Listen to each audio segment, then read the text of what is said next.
नमस्कार। मैं doctor Pankaj Upadhyay, senior neuro surgeon and department at New Delhi. मैं आपका कोरोना गाइड इस साल। पिछले साल कोरोना के फर्स्ट वेव में चूँकि लॉकडाउन था, तो लॉकडाउन में सारे हमारे नियर डियर्स फ्रेंड्स और रिलेटिव्स सभी लॉकडाउन में कब्रों में पड़े हुए थे। अनसर्टेनिटी की कंडीशन थी, कुछ सिक्योरिटी नहीं थी, सभी लोग कंफ्यूज थे, समझ नहीं पा रहे थे क्या करें। कुछ लोगों की तनख्वाहें रुक गई, कुछ लोगों के सर्विसेज चली गई। जो लोग लॉकडाउन में घरों में पड़े थे, उनको रिक्रिएशन का कोई साधन नहीं था, वो लोग अनफिट हो रहे थे, वो कमरे में बिल्कुल डर के बैठ गए थे। तो पिछले साल, पूरे साल मैंने आप लोगों को फिट रहने के लिए साइकिलिंग, स्पोर्ट्स, जो कि मैंने खुद भी की। मैं डेली कम से कम अभी भी, उस वक़्त तो मैं 30 किलोमीटर साइकिलिंग करता था और बैडमिंटन खेलता था 1-1 घंटे। इसके अलावा भी गार्डनिंग और चीज़ों में भी मैं फिजिकल एक्सरसाइज करता था और लोगों को भी मैंने इनकरेज किया डिफरेंट तरीके से। उसी तरह से जो लोग लॉकडाउन में घरों में थे, क्योंकि लंबे लंबे लॉकडाउन हो रहे थे, जो कि उस वक्त ज़रूरी भी थे। 14 दिन का इसका इंक्यूबेशन पीरियड होता है। 14 दिन अगर हम लोगों को घर में रखें तो इन्फेक्शन बढ़ने के चांसेस कम रहते हैं, स्प्रेड होने के चांसेस कम रहते हैं। तो मैं आप लोगों को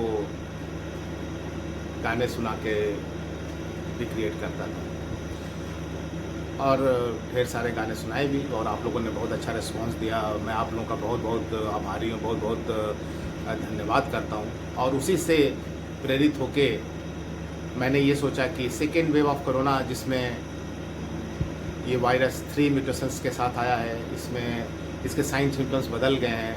अब ये खांसी और जैसे हम पहले कहते थे फर्स्ट कोरोना में कि अगर आपको इरिटेंट कफ है, नॉन प्रोडक्टिव, 2-3 दिन रहने के बाद एकदम फीवर 103 तक जाता है, ये करेक्टरिस्टिक फीचर्स थे उसके।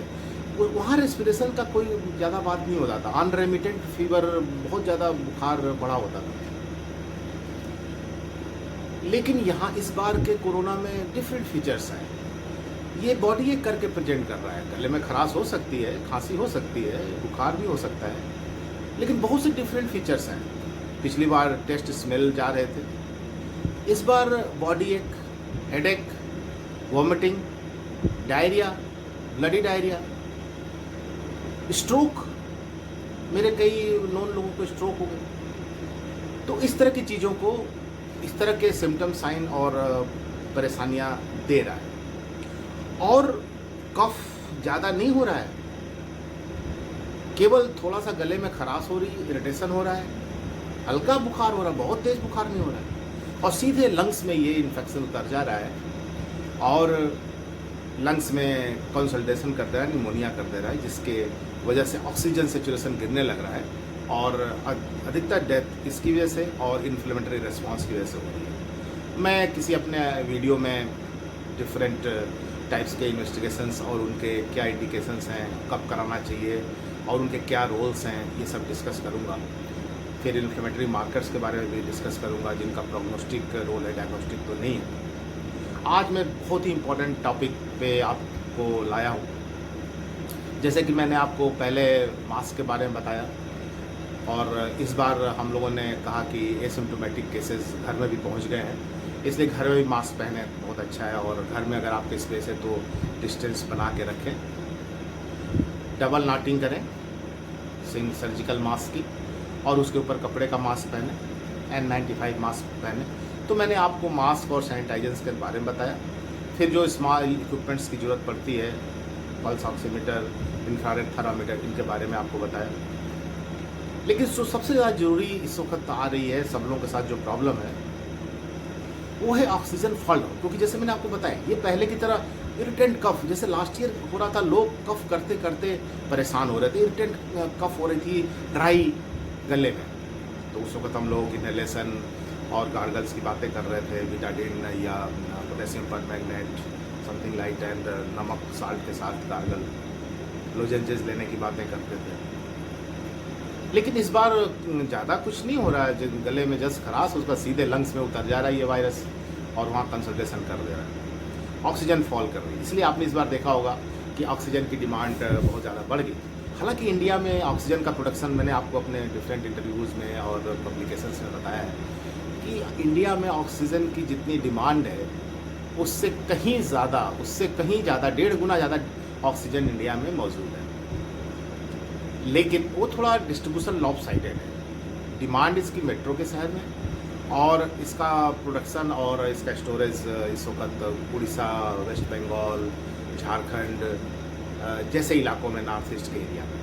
तो गवर्नमेंट कोशिश कर रही है ऑक्सीजन को शिफ्ट करने की और सभी लोगों को मेट्रोज़ में और जगह पे ये अवेलेबल कराने की। लेकिन वो तो गवर्नमेंट को करना है, आपको क्या करना है?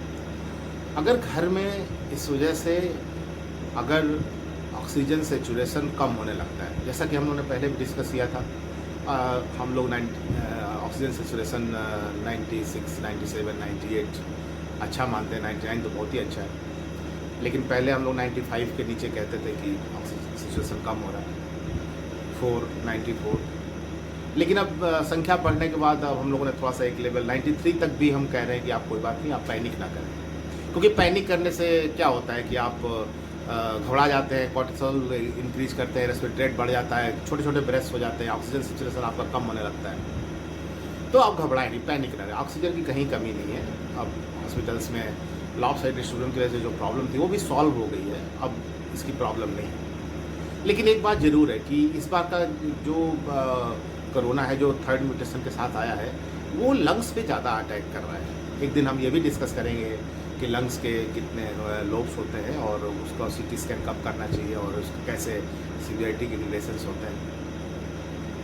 तो हमारा कंसंट्रेशन अभी ऑक्सीजन थेरेपी की तरफ है, क्योंकि 93 से कम होते ही लोग अस्पताल की तरफ भागने लग जा रहे थे, जिससे अस्पताल में भीड़ हो जा रही थी, जबकि अस्पताल वाकई इस वक्त 88 से नीचे ऑक्सीजन थेरेपी के लोगों को हॉस्पिटल की ज़रूरत है, क्योंकि उनको या तो नॉन इन्वेसिव वेंटिलेशन की ज़रूरत होगी या शायद इन्वेसिव वेंटिलेशन की ज़रूरत होगी, प्रेशराइज वेंटिलेशन की ज़रूरत होगी, क्योंकि अगर कंसल्टेशन है, अगर आपके एल्वोलाइज में, लंग्स में फ्लूइड भरा हुआ है, पूरा पस भरा हुआ है, डिफ्यूजन भरा हुआ है, तो सिंपल ऑक्सीजन आप नहीं खींच सकते, खींचेंगे वो ट्रकिया से आके वापस चले, क्योंकि लंग्स तो भरा हुआ है। तो ऐसे केस में हमें प्रेशराइज ऑक्सीजन देने की ज़रूरत पड़ती है, जो एल्वोलाइज को खोलता है और फुलाता है और उसमें ऑक्सीजन पुश करता है प्रेशर के साथ, और जो हमारा परफ्यूजन मेम्ब्रेन्स हैं लंग्स की, उसके थ्रू पुश करके ऑक्सीजन को ब्लड में ले जाता है। तो फ्रेश ऑक्सीजन युक्त ब्लड लंग्स से हार्ट में आता है और हार्ट से फिर सारे ऑर्गन्स में स्प्रेड होता है। तो जब लंग्स में फ्लूइड भरा होगा तो वो ऑक्सीजन आप ले नहीं सकते, तो प्रेशराइज ऑक्सीजन देने की जरूरत पड़ती है, जो कि हॉस्पिटल में पॉसिबल है। तो अब हॉस्पिटल में अगर 93 के लोग भी पहुंचने लग गए तो वो वहाँ पे नेगलेक्ट हो जाएगा। अगर 100 लोग पहुँचे हैं उसमें से बेसिकली 90 लोग तो 93, 94 वाले हैं और 90 तक हैं, लेकिन अस्पताल में हेल्प कर पाएगा जो आईसीयू और वेंटिलेशन, वो बेसिकली 90 के नीचे, 88 के नीचे।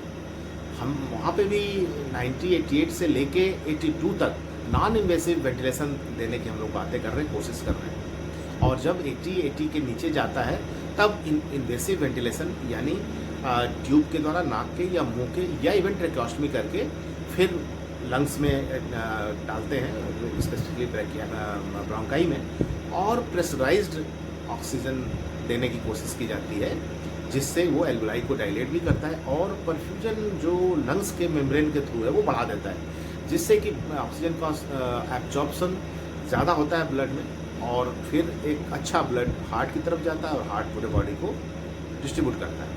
तो ऐसे में हम सब की कोशिश यही है कि 93 से लेकर 90 तक के लोग बहुत पैनिक में ना आएँ और एकदम से अस्पताल में भीड़ ना करें, और जिससे कि उन मरीजों को जो 90 से नीचे और 88 से नीचे हैं उन लोगों को हॉस्पिटल की रियली रिक्वायरमेंट है। और अगर डॉक्टर्स वहाँ ये छांटने में लग गए, उसमें में ही बहुत से लोग वो 88 के नीचे, हो सकता है उनका 70 हो, वो उनके लाइफ को खतरा हो सकता है। इसलिए आप अपने भी फ़ायदे के लिए और सबके फ़ायदे के लिए इतनी जल्दी हॉस्पिटल जाने के लिए विचलित ना हो, कोशिश करें कि घर में हम ऑक्सीजन सेशन अपना मेंटेन करने की कोशिश करें। जिसमें हम लोगों ने पहले पोजीशनिंग बताई थी, जिसमें आपने बहुत प्रोनिंग की बात सुनी होगी। मैंने भी अपने एक वीडियो में आपको प्रोनिंग और लेफ्ट लेटरल पोजीशन में, राइट लेटरल पोजीशन में क्या डीप ब्रेथ लेने की बातें की थी।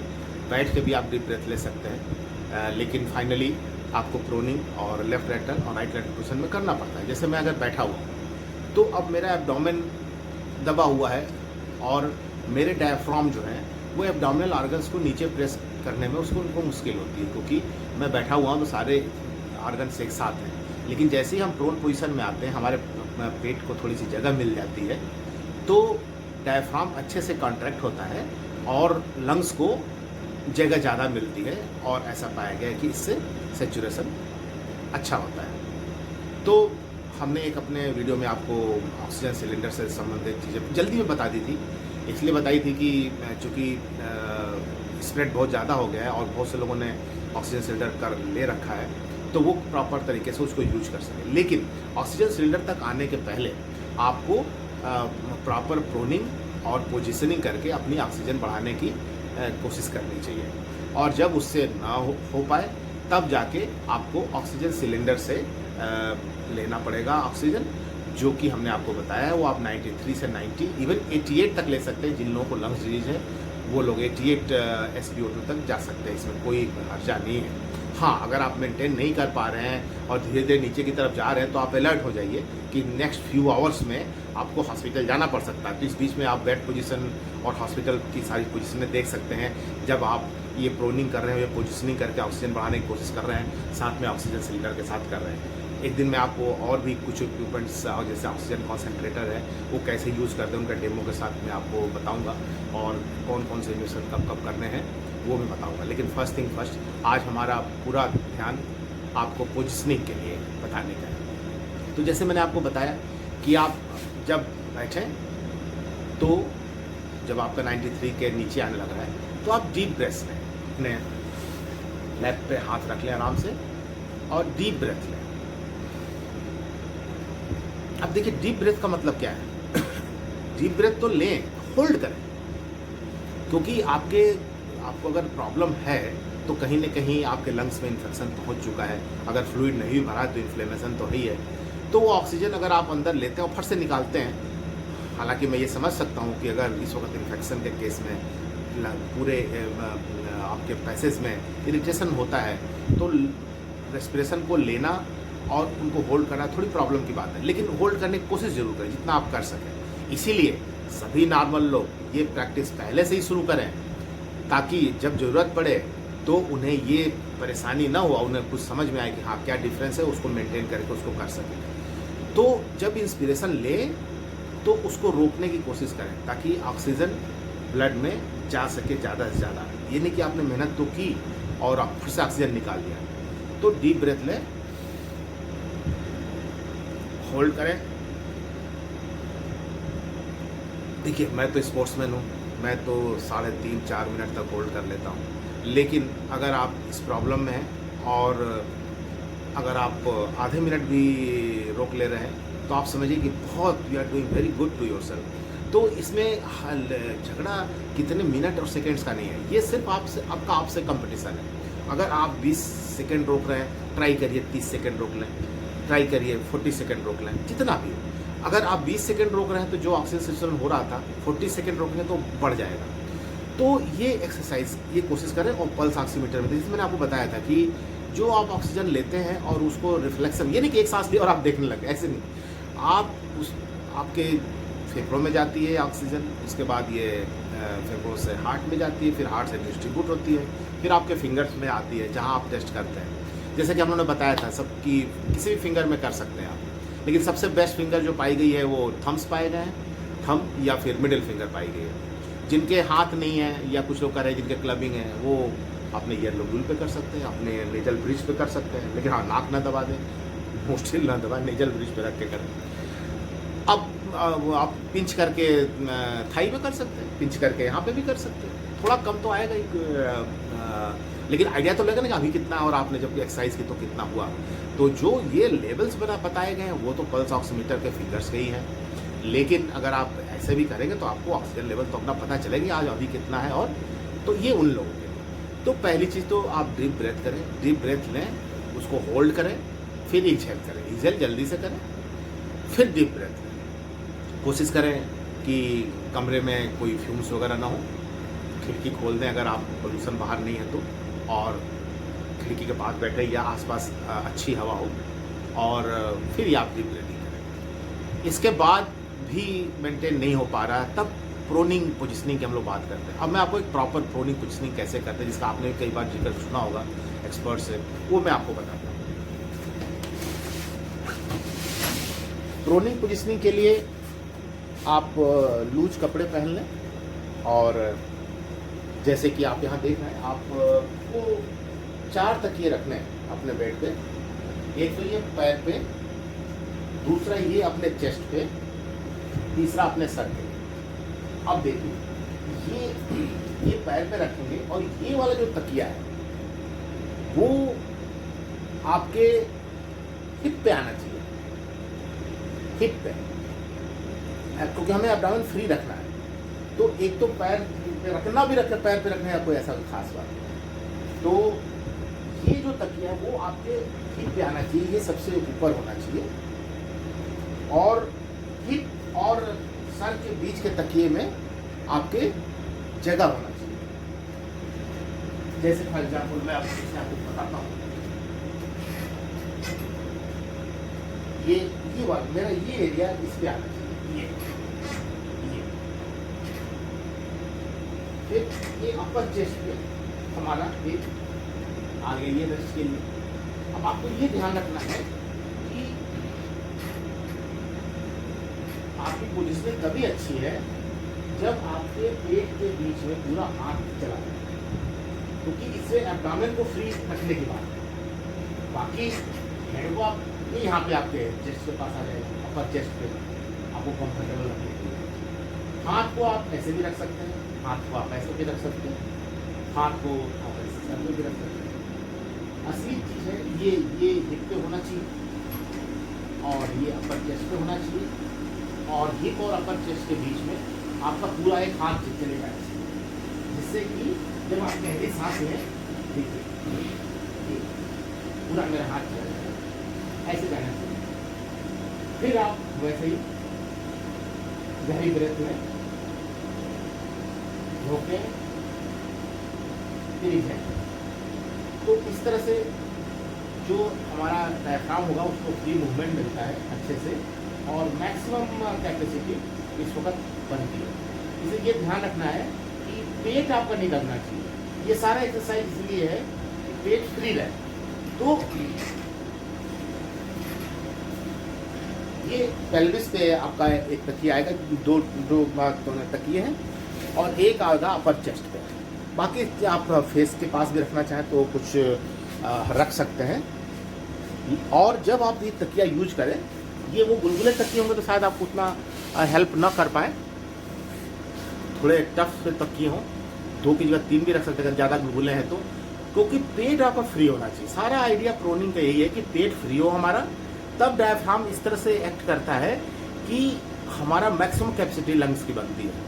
डायफ्राम जब कॉन्ट्रैक्ट करता है, नीचे की तरफ आता है, तो एब्डोमिनल के बहुत पार्ट्स को नीचे प्रेस करता है, एब्डोमिनल पार्ट को, और लंग्स फिर एक्सपेंड करता है, और जब वो रिलैक्स करता है तो लंग्स कोलैप्स करता है। तो इसके लिए हमें एब्डोमिनल ऑर्गन्स को फ्री मूवमेंट देना पड़ेगा, और इसीलिए हम ये तकियों का वो करते हैं घर के लिए। बाकी हॉस्पिटल में तो इसके लिए स्पेशलाइज टेबल है हम लोगों की, मिजुहो टाइप की टेबल्स हैं, जिसमें आप बड़े आराम से सब पोजिशनिंग कर सकते हैं। आईसीयू बेड्स के जो हैं वो उसमें भी इस तरह की पोजीशन बनाई जा सकती है। लेकिन अंत में ये तो घर के लिए बताया जा रहा है, तो ये घर के लिए प्रोनिंग का सबसे बढ़िया तरीका है, जिसमें 2 तकिए आप यहाँ पे अपने हिप बोन्स पे रखें, पेल्विस पे, पेट पे नहीं, पेट फ्री रखना है हमको, और चेस्ट पे रखें, चेस्ट के ऊपरी भाग, वो चेस्ट को भी एक्सपेंड करना है लेकिन चेस्ट के ऊपर सपोर्ट के लिए। और फिर आप सर को हाथ से रखें, इस सर को इधर घुमाएं चाहे इधर घुमाएं, उसका ज़्यादा कोई रोल नहीं है, या आप उन्हीं से सपोर्ट ले, जैसे आपको कंफर्टेबल, आप प्रैक्टिस कर लीजिए पहले से, और फिर आप डीप ब्रेथ लेना शुरू करें। ऐसा करने पे आपको 3 to 4 मिनट्स के अंदर ऑक्सीजन सेचुरेशन आपको बढ़ता हुआ दिखेगा। तो इस पोजिशनिंग, डीप ब्रेथ और प्रोनिंग, फिर अगर आपको इस करने में प्रॉब्लम है, बहुत ओल्ड एज के हैं, तो कोई बात नहीं, आप राइट लेटरल पोजीशन में सो जाएं, एब्डोमेन फ्री होगा आगे की तरफ, आप गहरी गहरी सांसें लें। लेफ्ट लेटरल पोजीशन में थोड़ी देर सो जाए ताकि हाथ दर्द ना हो, और उसमें भी आप कर सकते हैं। लेकिन इस पोजीशन में करने में ये पाया गया है कि ऑक्सीजन एब्डोमेन में ज़्यादा मैक्सिमम स्पेस बनता है और इसमें रेस्पिरेशन बहुत ही फ्रीली होता है और oxygen saturation with in 2-3 minutes आपके बढ़ने शुरू आते हैं और 3 से 4% तक बढ़ जाता है। और इस तरह से आप हो सकता है कि 2-4 बार करने के बाद आपको ज़रूरत ही न पड़े और किसी चीज़ की, या इसके बाद ज़रूरत पड़ती है तो आप ऑक्सीजन भी ले सकते हैं। ऐसा करते वक्त भी ऑक्सीजन में ही आप ब्रीथ कर सकते हैं मास्क लगा के, या बैठ के भी ब्रीथ कर सकते हैं।